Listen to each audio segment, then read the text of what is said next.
Climate change is when the average weather conditions change over a period of time.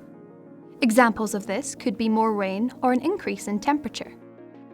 In the UK, the 10 warmest years since way back in 1884 have all happened since 2002. In Scotland, research shows that in the last 40 years, winters and summers have become warmer.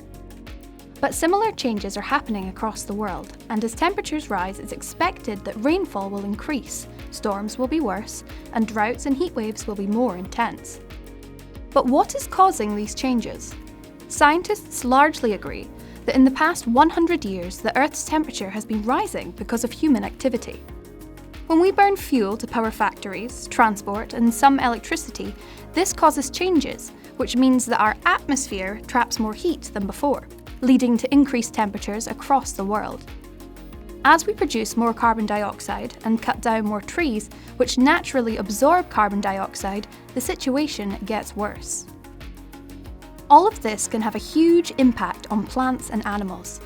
The threat to polar bears as the ice melts is just one example. But people are being affected too. Take tea, for example. It relies on very specific conditions and levels of rainfall. It's also grown in developing countries. If tea crops start to fail, the livelihoods of people who work on tea plantations will be threatened. In some parts of the world, people could even lose their homes as the sea level rises. Some scientists have predicted that by 2050, many areas across Scotland could be at risk of serious flooding. Climate change has been a growing challenge for countries across the world, and more recently, this has been recognised by the use of the term climate emergency. This change of words shows how worried many people are about the threat to our planet from global warming. Countries throughout the world, including Scotland, have spent years setting targets like the Climate Change Act and the Scottish Green New Deal. And now is the time to start highlighting how we will achieve them. The Conference of the Parties, or COP, is a major climate event which brings together the leaders of most countries from across the world to discuss and agree what should be done to reduce our impact on the climate. In November 2021, COP26 is due to take place in Glasgow. In 2015, at COP21 in Paris, leaders from all over the world committed to tackle climate change, and the Paris Agreement was written.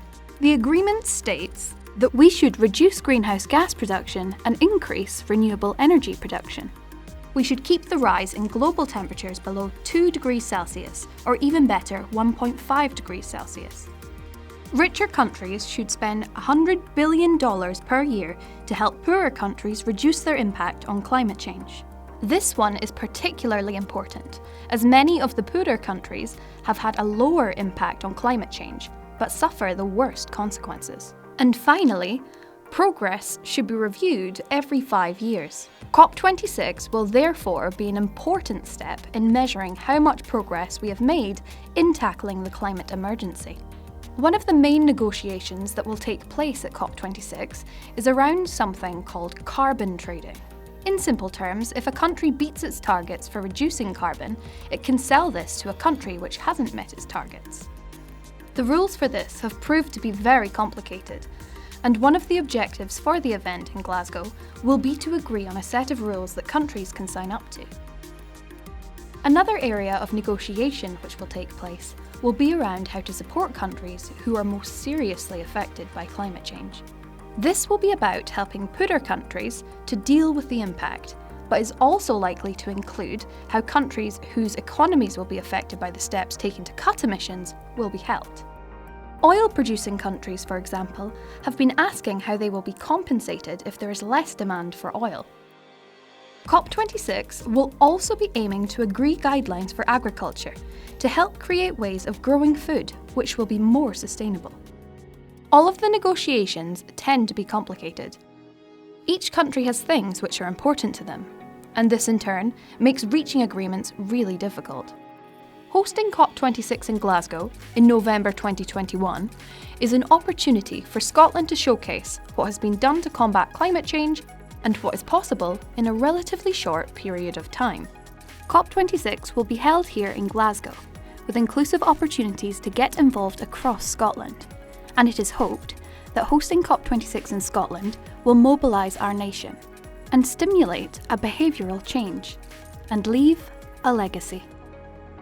The COVID-19 pandemic led to many people saying that this is an opportunity to rebuild economies across the world in ways that are more environmentally sustainable.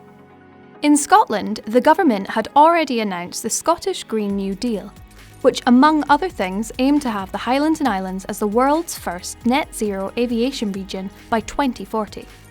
There is also the Climate Change Act, which aims to make Scotland net zero in greenhouse gas emissions by 2045. A recent report from climate experts in Scotland suggests that creating more jobs in rural areas would be a helpful step in reducing emissions. That could be good news for people who want to live and work in the Highlands and Islands. Here in the Highlands and Islands, we have a history of generating renewable energy. As far back as the end of the 19th century, one of the first known hydroelectric schemes was built on the banks of Loch Ness. This used water to generate electricity and was the start of a now well-established renewable energy sector in the area. Continuing that early pioneering work, the area is now home to Scotland's largest offshore wind farm, about 8 miles from Wick.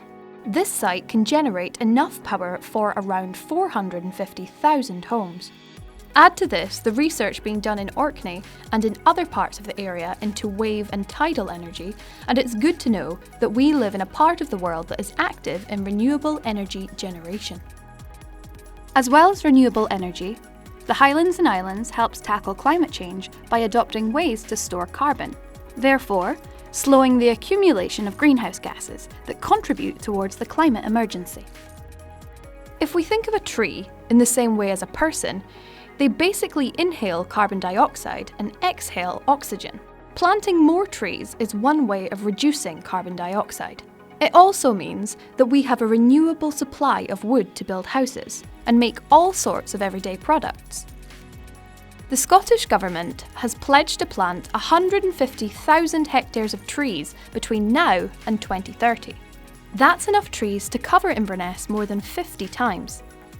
It's not just trees and forests that absorb carbon. Moss and other plants found in peat bogs can do this too. And as these peat bogs can keep growing for thousands of years, they act as long-term carbon stores. In Caithness in Sutherland, there is work going on to conserve the flow country, which is 200,000 hectares of peat bog that is thought to store 400 million tonnes of carbon. These are just a few examples from the Highlands and Islands alone. So it does feel like we really are playing a big part in managing climate change and helping to tackle the climate emergency.